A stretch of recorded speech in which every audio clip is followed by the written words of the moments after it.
Hey everyone, Shellshock here, and I'm recording this at Nintendo World Store right now. What I'm recording right now is the showcase of the Nintendo Museum, and it's completely updated right now. So here it goes. You got the Nintendo Entertainment System with Rob the Robot and a couple of games. You got the Hanafuda cards. You got the Japanese Famicom. There's Geromite right there, one of the games that you need for Rob the Robot. Then you got the Super Nintendo and the Super Famicom. Both have Super Mario World. You got Super Game Boy right here, a peripheral that you could use to play your Game Boy games on. It was pretty neat at the time. And then we move on to the Virtual Boy, the infamous Virtual Boy. Now we go into the Nintendo 64. Here we have Super Mario 64.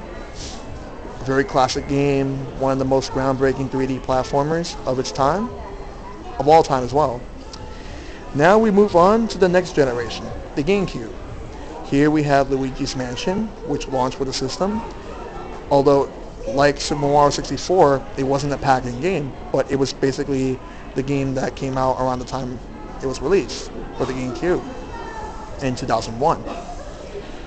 Unfortunately, out of all of the Nintendo consoles, this one is the least selling, but that's another thing to talk about on a different day. But GameCube have great games. And then we have the Wii, this current generation that is going to end soon, but it's going to end with a bang. But anyway, Wii Sports came with it, had a lot of good times with it, had a lot of good times with a lot of games like Donkey Kong Country Returns, Super Mario Galaxy, Zelda, Twilight Princess, and Skyward Sword. There's a lot of good stuff.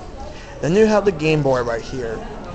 This is the infamous Game Boy that was actually used in the Gulf War. Like, one of the soldiers in the Gulf War had it. It got damaged, but it still works. And this here is a Game & Watch. There's two different Game & Watches right here. You got the one where you could just open up, and then the other one right here is basically like similar to what the DS is, but back then it wasn't really like the same thing. I don't know, but it's pretty cool. Like, it was basically the first LCD handheld, and it predates the Game Boy, as you can see right here. You got the Game Boy Pocket, the Game Boy Light, which was released only in Japan. You got the Astro Boy, Game Boy Color, Game Boy Advance, which basically was the next generation, obviously. Tetris, the game that was bundled with the Game Boy and was a huge phenomenon, and it still is big to this day. We got the Game Boy Advance SP, which had the backlit that the Game Boy Advance didn't even have. And here we have the Game Boy Micro. Came out at the wrong time, but it's not bad. It's pretty cool. Unfortunately, it was overshadowed by the Nintendo DS. Here we have a Nintendo DS, the original model, with this decal that was custom made specifically for Nintendogs. It's pretty cool. You have a Game & Watch right here, but that's another story, like I already mentioned. And here's the DS original without anything on it. Then you got the DS Lite. Here we have two models. We have the black one, and then we have the Zelda one. Very gold, has the Triforce, as you can see. Then we move on. You have the DSi, and then the DSi XL, and then the current generation, 3DS, as I'm recording with this video right now. You got the blue one, and you got the Zelda one.